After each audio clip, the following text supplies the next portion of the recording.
Hi welcome back to my channel. ఈరోజు చాలా తక్కువ ఇంగ్రీడియంట్స్తో అంటే రెండు ఇంగ్రీడియంట్స్తో ఎంతో టేస్టీతో కూడిన చాక్లెట్ ఐస్ క్రీమ్ని ఎలా తయారు చేసుకోవాలో ఇప్పుడు మనం చూద్దాం.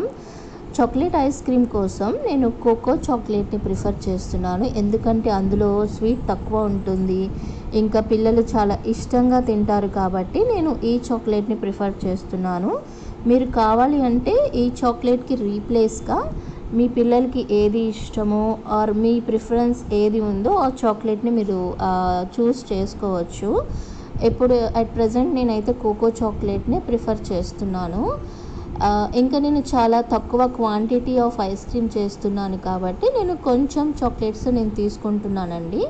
మీరు మీ క్వాంటిటీని బట్టి మీరు చాక్లెట్ని మీరు ప్రిఫర్ చేసుకోవచ్చు. ఇది యాక్చువల్లీ చాలా మంది ఐస్ క్రీమ్ని చాలా డిఫరెంట్ ప్రొసీజర్లో చేస్తారు, కానీ ఇప్పుడు నేను చాలా ఈజీగా తొందరగా అయిపోయే ఇన్స్టెంట్గా అయిపోయే ప్రొసీజర్ అయితే నేను చేస్తున్నాను. చాక్లెట్స్ అన్నిటినీ నేను కట్ చేసేసి సపరేట్గా తీసేసుకుంటున్నాను అనమాట. నా క్వాంటిటీని బట్టి నేను చాక్లెట్స్ అన్నీ తీసేసుకొని నేను మిక్సీ జార్లోకి ట్రాన్స్ఫర్ చేసుకుంటున్నాను. మామూలుగా అయితే కొంతమంది చాక్లెట్ ఐస్ క్రీమ్ చేయడానికి చాక్లెట్స్ని మెల్ట్ చేసి క్రీమీ టైప్లో కూడా చేస్తారు. నేను అలా చేయట్లేదు, తొందరగా అయిపోవటం కోసమని నేను ఇలా మిక్సీ జార్లో తీసుకొని నేను స్మాష్ చేస్తున్నాను అనమాట. నేను కావలసిన క్వాంటిటీ ఆఫ్ చాక్లెట్స్ తీసుకొని ఒకసారి చూద్దాము అది స్మాష్ అయిందో లేదో. ఇంకా అయితే అవ్వలేదు, అది కంప్లీట్గా స్మాష్ అయిపోవాలి అనమాట. ఇంకొకసారి మనం మిక్సీ పట్టేసుకున్నాము. మామూలుగా అయితే సమ్మర్లో పిల్లలు ఐస్ క్రీమ్స్ ఎక్కువ తినాలని చాలా ఎక్కువ గొడవ చేస్తూ ఉంటారు. బయట ఐస్ క్రీమ్స్ పెడితే జలుబు చేస్తుంది, ఇంకా అవి ఎలా ఉంటాయి కూడా మనకి తెలియదు. సో కాబట్టి మనం ఇలా ఇన్స్టెంట్గా చేసి పెడితే చాలా హ్యాపీగా కూడా ఉంటుంది, మనకి పిల్లలు కూడా ఇష్టంగా తింటారు. ఒకసారి చూద్దాము స్మాష్ అయిందో లేదో. కంప్లీట్గా అయితే స్మాష్ అయిపోయిందనమాట. ఇప్పుడు ఇందులో వచ్చేసి మనం ఇంకొక ఇంగ్రీడియంట్ ఏం యాడ్ చేసుకోవాలి అంటే, మనం ముందుగానే పాలుని కాగబెట్టి చల్లార్చిన పాలని మనం అందులో మిక్సీ జార్లో తీసేసుకోవాలన్నమాట. అంటే మీ క్వాంటిటీని బట్టి ఇంచుమించుగా పాలను కూడా యాడ్ చేసుకోండి. సో పాలు యాడ్ చేసిన తర్వాత ఇంకొకసారి మనం మిక్సీ పట్టేసుకోవాలి. అదైతే మాత్రం స్మూత్గా రావాలి, అంటే గడ్డలు కట్టకుండా అలా చూసుకోవాలి. మీరు ఒకసారి చెక్ చేసుకుంటూ మీరు మిక్సీ పట్టేసేయండి. సో ఇలా గడ్డలు లేకుండా రావాలన్నమాట. కావాలి అంటే ఒకసారి మీరు చెక్ చేయండి, స్మూత్గా రావాలన్నమాట.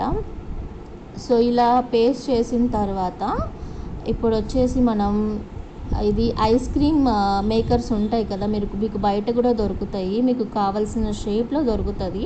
సో అవి తీసుకొని అందులో ట్రాన్స్ఫర్ చేసేసుకోండి. మామూలుగా మ్యాక్సిమం 6 ఉంటాయి. మీకు కావాల్సి అంటే పెద్ద సైజులో ఉంటాయో లేదో నాకు తెలియదు, అంటే నాకు అంతగా బిగ్ సైజ్ దొరుకుతుంది, అంటే నాకు కావలసిన షేప్లో నేను తీసుకున్నాను అనమాట. మామూలుగా అయితే మీరు స్కూప్ లాగా చేసుకోవచ్చు, లేదు అంటే చాకోబార్ లాగా కూడా చేసుకోవచ్చు అనమాట. ఇక్కడ అయితే నేను తీసుకున్న ఐస్ క్రీమ్స్కి నాకు 6 అయితే రాలేదు. నేను మళ్ళీ ఒక 2 చాక్లెట్స్ అండ్ మిల్క్ యాడ్ చేసేసి నేను మిక్సీ చేసేసి అనమాట. నేను మళ్ళీ ఈ కంటైనర్లోకి నేను ట్రాన్స్ఫర్ చేసుకున్నాను అనమాట. ఐస్ క్రీమ్ మొత్తం మనం ఏవైతే స్మాష్ చేసి మిల్క్ యాడ్ చేసి మొత్తం మనం చేసామో అది అంతా మనం ఈ ఐస్ క్రీమ్ మేకర్లోకి ట్రాన్స్ఫర్ చేసేసుకొని డీప్ ఫ్రీజ్లో అయితే మనం పెట్టేసుకోవాలి. యాక్చువల్లీ డీప్ ఫ్రీజ్లో పెట్టేసుకొని మీరు చాకోబార్లా కూడా మీరు తీసేసుకొని తినొచ్చు. కాకపోతే మా పిల్లలు అయితే చాలా గొడవ చేశారు అనమాట, అంటే తొందరగా ఐస్ క్రీమ్ కావాలి అని.